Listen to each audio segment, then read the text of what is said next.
final speaker is Rabbi Benzion Scheinfeld. Rabbi Scheinfeld is a member of our Jewish history faculty and is the founder and director of Camp Kanfei Nesharim. He learned in a number of yeshivot, including Ner Yisrael, Netzach Yisrael, and Yeshivat Har Etzion, where he was a Talmud of Rabbi Lichtenstein's Zatzal for 3 years. He also learned B'chavruta with 2 of Rabbi Lichtenstein's sons, visited and learned with Rabbi Lichtenstein's father every week when he was blind during his later years, and was a Ben Bayit in the Lichtenstein home. Rabbi Scheinfeld will share memories of Rabbi Lichtenstein.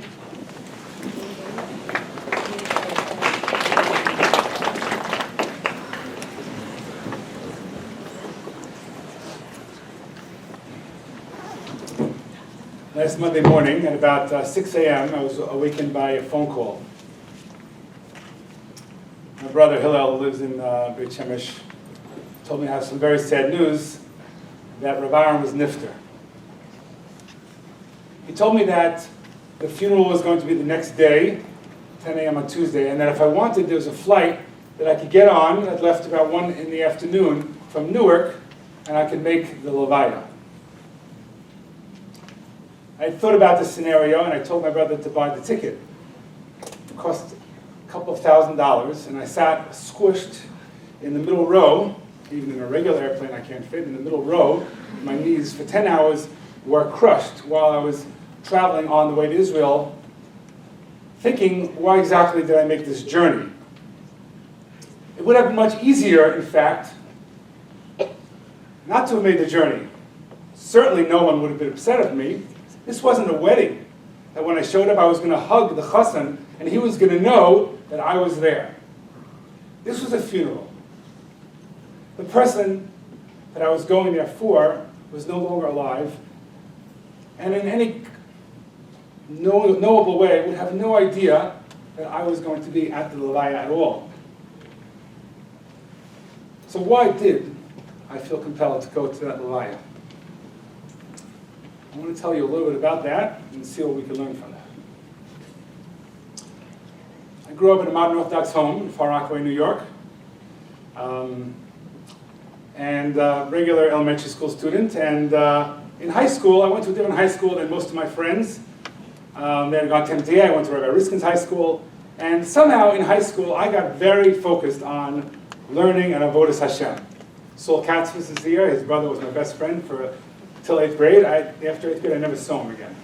Another 20 years. I sort of took a little different path. And in high school, I was very, very focused.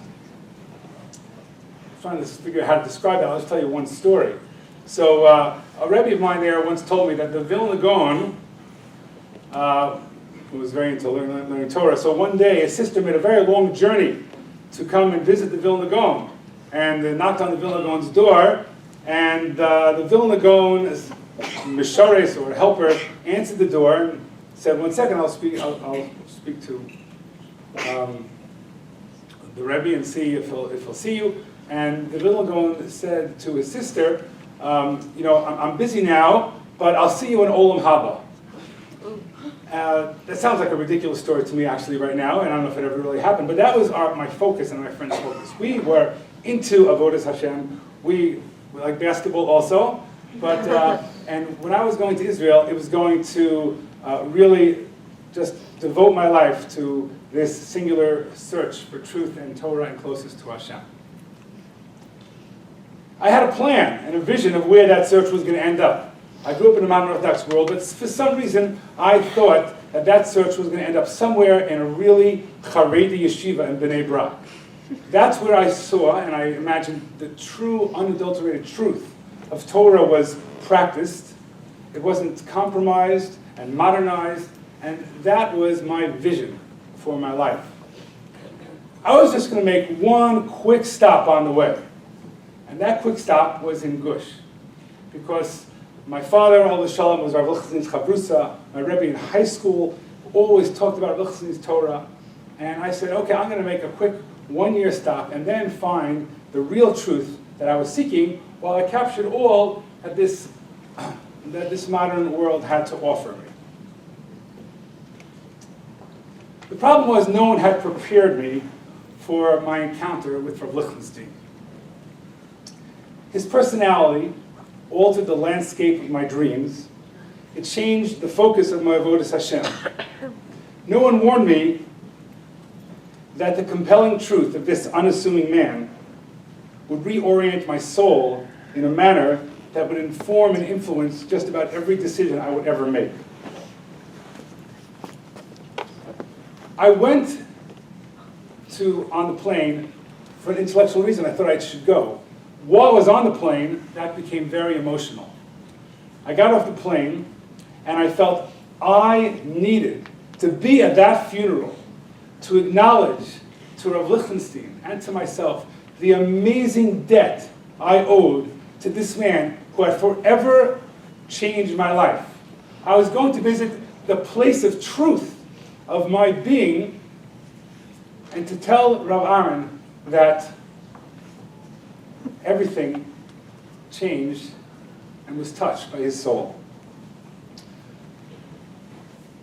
As I drove from the airport through the Gush, through these beautiful fields, that idea became so urgent, and I couldn't wait to get into the Beis Medrash and wait to see Rav Lichtenstein's Aron when it came in. I want to try to describe a little bit about what I felt about Rav Lichtenstein that had this amazing impact, although Mrs. Strauss and Rabbi Berger already spoke so beautifully about these characteristics, so I'll be brief. The Mesilas Yesharim, in the first line, does something really amazing. I always try to say to myself, if I had to say what is Judaism, what does Hashem demand of us in one line, what would it be? If I asked you, what pasuk stands out in your mind, this is what Hashem wants from us. Think about it. Maybe you have a pasuk, maybe you have a phrase, maybe something from Pirkei Avos. But this line in Mesilas Yesharim is a pretty good encapsulation of that task. And he starts in Mesilas Yesharim with the following words: Yisod HaChasidus v'shorish ha'avoda ha'tamima hishe yisbar v'yisames eitzel ha'adam ma chovaso ba'olamo u'lemat tzarach sheyasin mabato u'megamaso v'chol asher hu amel kol yimei chayav. I'll translate.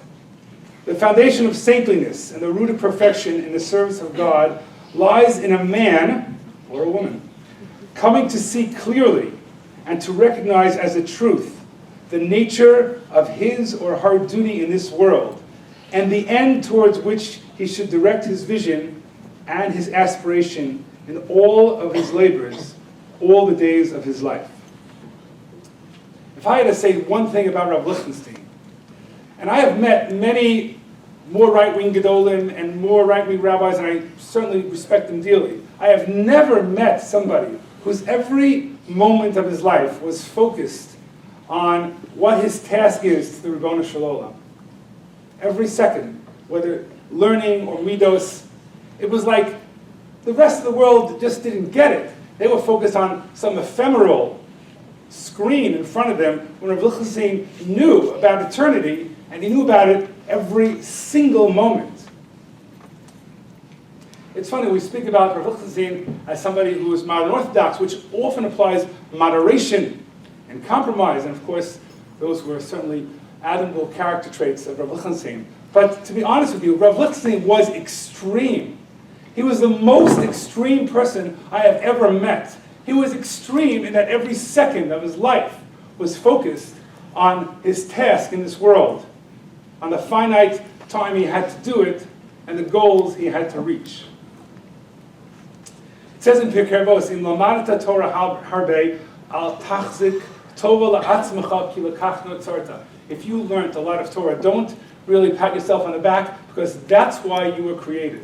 Those words, ki lekach notzarta, they ring out every time you spoke to Rav Lichtenstein. But it wasn't only focus. Rav Lichtenstein combined it with an unbelievable and unparalleled purity of motive. It's pretty hard to know the motivations for what we do in the world. Pasuk in the Rabbi says, "Okav halev mikol anushhu mi yedoenu." The heart is very convoluted. No one really knows why we're doing what we're doing. I once went to a philosophy class in Queens College during the summer, and the professor spoke about that everything we do should be authentic. What's authentic? He gave an example. He said, let's say you are going to a party, And everybody in that party is wearing red, because it's a red party. So you really hate wearing red, but everyone's going to wear red. And you're going to look weird if you don't wear red, so you wear red. So the professor asks, is that authentic or is that inauthentic? And of course the answer is, that is inauthentic. Let's say you're going to a party, and everyone's wearing red, and you want to be different, and you wear blue. The professor asked us, is that authentic or is that inauthentic? Anyone know the answer? So the professor pointed out, this was a moment in my life, he said that is equally inauthentic. Because you're not wearing blue because that's what you want to do. You're wearing blue because other people are wearing red. And therefore it's still not who you really are. It's tough to know one's motivation. It's tough to know what is authenticity and what's real. Tolstoy, a favorite author of mine, he has a whole collection of short stories. One of them is called Father Sergius. It tells the story of a priest, a very, very holy priest. And somehow, towards the end of his life, this priest sins. And he has to run away and find, he has nowhere to go, he's disgraced, he can't go anywhere. He thinks about somebody who he thought was a very sweet person. He finds an old cousin of his, and he goes to visit her in her house. And he says to her, are you religious? Do you go to church? She says, I don't really go to church, but now that you're here, I'll start going to church. But I have to run out to help this older woman. I'll be back in a few moments. And the woman shuts the door, and he's left there alone in this woman's house. And the story ends with the following realization that Tolstoy puts in the mouth of this priest. He says that the priest realized that he had been living his whole life for man, thinking he was living it for God, while this woman was living her whole life for God, thinking she was living it for man. Rav Lichtenstein was a person who lived his whole life for God and knew that he was living his whole life for God. That purity of spirit, that godliness was unparalleled. And of course it affected his midot as well. So many stories are said. No one said a bus story yet about Lichtenstein, so I'm going to say one of the famous bus stories about Lichtenstein. This is true. It actually gives me a hard time every time I have a seat on a bus since then. So Lichtenstein got on a bus one day, and got on early, and the bus filled up, and people were standing there. And the bus was going on, it was about a 2-hour bus trip from Haifa to Yerushalayim. And in the middle of the bus trip, Lichtenstein gets up after about an hour and says to the person next to him, says, you and I, we paid the same amount for this ticket. And I sat for an hour, and now it's your turn to sit for the next hour. Another story. Rav Lichtenstein was one of the Gedolei Hador. He did Miluim. When he went to do Miluim, he was clean-shaven. If you didn't know Rav Lichtenstein, you would think he was just a regular Israeli guy. So he walks into an army base, and Rav Lichtenstein is part of the Rav Tzva'i, but the Rav Tzva'i, they didn't recognize Rav Lichtenstein, the person who was at the base.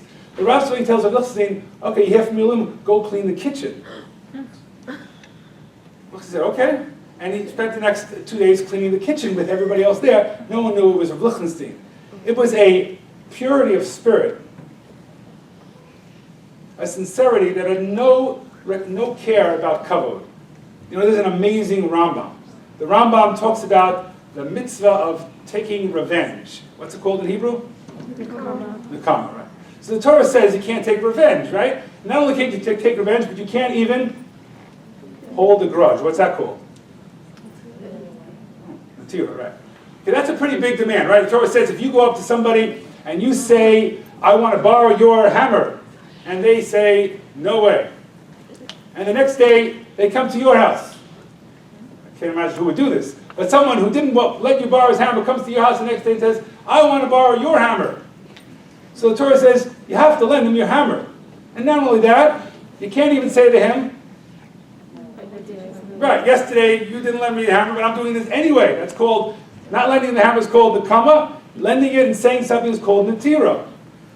You're not allowed to do that. So the Rambam, this is like a really hard halacha, almost more than you would expect the Torah to demand. So a lot of Mefarshim, the Sefer HaChinuch has his idea about it, based on Hashgacha Pratis, you could read that. The Rambam has an amazing line, one of my favorite lines in all of Judaism, like that Mesilas Yesharim line.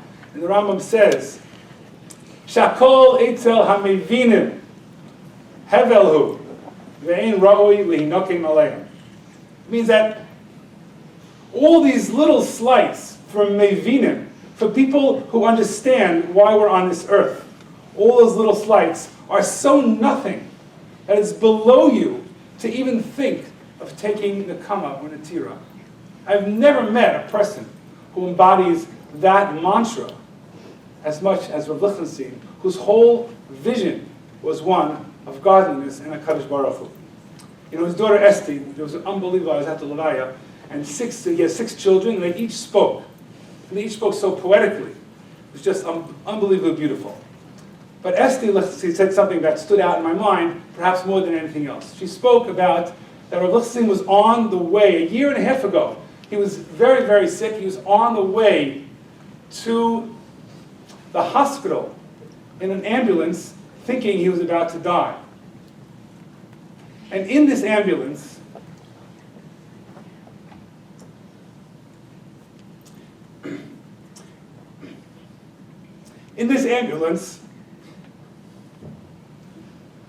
he just kept saying the following pasuk.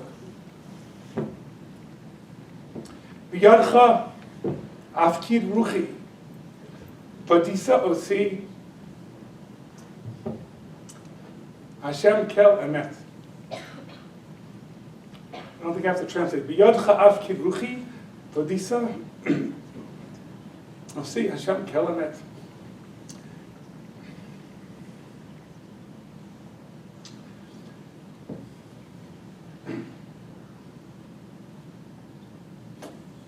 It was like Rav Lichtenstein was giving his soul back to Hashem the way he always expected it was going to happen. When we were standing in the base medrash, waiting for the Aron to come in, suddenly the family brought the Aron into the base medrash in Gush. Now, I wasn't ready for this, but in Israel they don't bury people in coffins. They bury people wrapped in a tallis. So in came Rav Lichtenstein's body. You could see the outline into the Beit Midrash in a tallis. And all the students stood around, and they waited for it to reach, like, right in front of the Aron Kodesh. And I've never been at a levaya where everybody in the room felt that there could not have been a more pure offering to Hashem than Rabbi Lichtenstein giving back his neshama. After 82 years of only focus, no ego, and only kindness. And we were all like privileged to have a small chelek in understanding and learning from this very special man.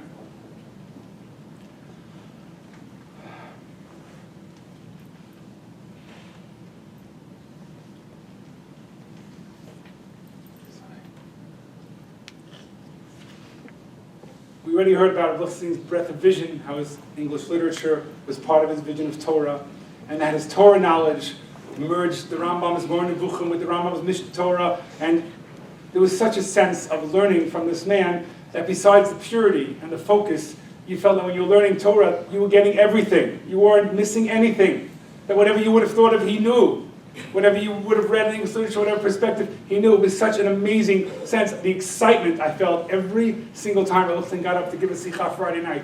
I don't know, imagine a movie you wanted to come out for 10 years, and finally with your favorite movie star, it's coming out and you're going to watch it, Lahavdil. That's what every Sikha felt. I was going to hear a perspective on life and Torah that was filled with everything I could ever want to know, and someone so pure was going to filter it for me. It was so exciting. Although a bit long, as Rabbi Gedalberg very important to mention. It was just an amazing, amazing vision. And that really altered people's lives. I just want to tell you briefly 2 sichot that he said Friday night, which altered my life, okay, altered my perspective. One is actually relevant for what's going on in the world this moment. So I was learning Bava Basra. I don't know if my York learns Bava Basra, but maybe one day you'll learn Bava Basra. It's about Nezikin, it's about interesting laws of how to deal with neighbors and friends and ownership rights. And in the middle of learning Baba Basra, Rav Lichtenstein puts up a petek by the Beis Medrash. He's going to give a shiur 10 minutes before lunch. We had to learn a Tosfos that day and a Yad Ramah, and we had to learn all these things. So I thought he had a really good insight into a Tosfos, and he was going to tell us that. That was our goal, to learn Baba Basra. And Rav Lichtenstein gets up to speak. I'm holding my Gemara, my notebook. What about the Tosfos he's going to tell me? And Rav Lichtenstein tells us that we have to go and collect money for the Cambodian boat people. I had never heard of the Cambodian boat people. I had no idea what Cambodia was, and I certainly never heard of the boat people. And he said, and here I was, my goal for the year was to learn Baba Basra, but my Rosh Yeshiva, who's teaching me Baba Basra, is telling me I have to start learning about the Cambodian boat people. I was 16. I had no idea. And I remember sitting in lunch afterwards and just thinking, what was that? Like, where is my focus of what I'm going to be? And to be honest with you, I don't know if I ever reconciled that mandate with the mandate of sitting and learning Torah every moment, but apparently Rabbi Lichtenstein did. And that it catapulted my vision of Judaism and of Torah and of God and of a Jew's concern into a completely different stratosphere, which is beautiful but confusing.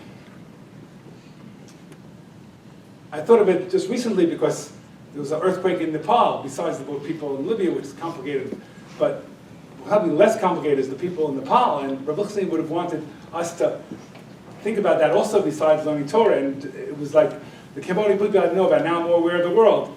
Like, I thought of Nepal, and I thought of Rabbi Lichtenstein would tell us to know about that. And one last sikha I wanted to tell you about. There's a big question for men in particular, are you allowed to shave during Sfiras HaOmer? Big question. So some people say you can't shave, some people say you do shave for business purposes, some people shave Erev Shabbos. So Rabbi Lichtenstein gave a shiur in yeshiva that you are allowed to go and shave Erev Shabbos for a Sfira, which a lot of his students do actually. So some students said, no, Rabbi Lichtenstein, you're being much too makil, much too lenient. How could you say that? So he gave a sikha on by the Suda Shlishit, and he quoted a pasuk in Parshas Emor, we're coming up to it, and it says that, the first pasuk in Emor says that Kohanim can't be mitame mace. But then it says, right, lenefesh leitam ba'mav ki im l'she'ero akar. But for your parents, you could be mitame. And he said to us, what do you think? Is the Torah being lenient? Is this a kula? The Torah is being lenient that a Kohen could go to the cemetery for his father. Is that a kula? He said, that's not a kula. So that's a chumrah. That's a chumrah in Hilchos Kibra V'Ein. He said, if you shave Erev Shabbos during Sfira, you are not a mekil. You are a machmir in Hilchos Kavod Shabbos. And it was just, it changed the whole landscape of how I assessed everything I did, how I thought of my actions and my conclusions, and where were they coming from, and what were my motivations, and where was the purity that Hashem really wanted.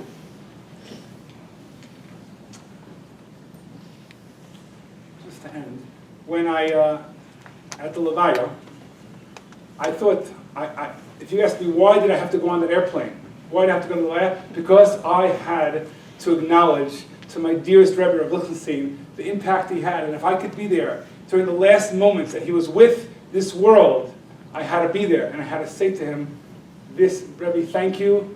And just to know that this was my guiding light. And the thing that I found when I got there is that I was in a room that was filled with people who felt the same way.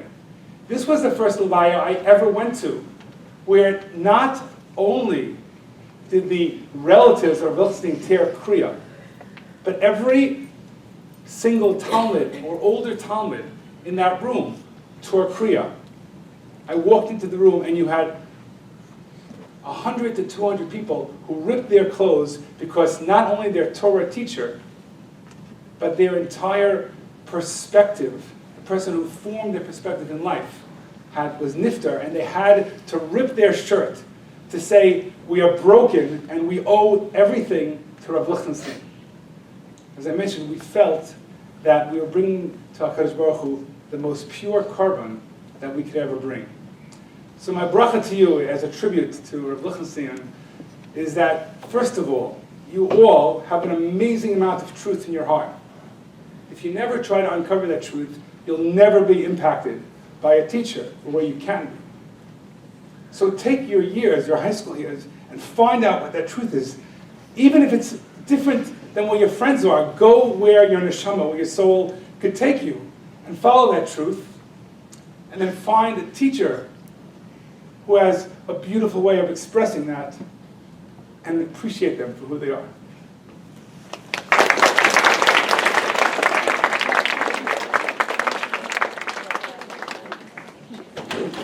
I'd like to thank all of our speakers for giving us such meaningful appreciation of the legacy of Rabbi Lichtenstein. We're very grateful to all of you for sharing your experiences and your Torah and insights with us. We're going to conclude our program by davening mincha together.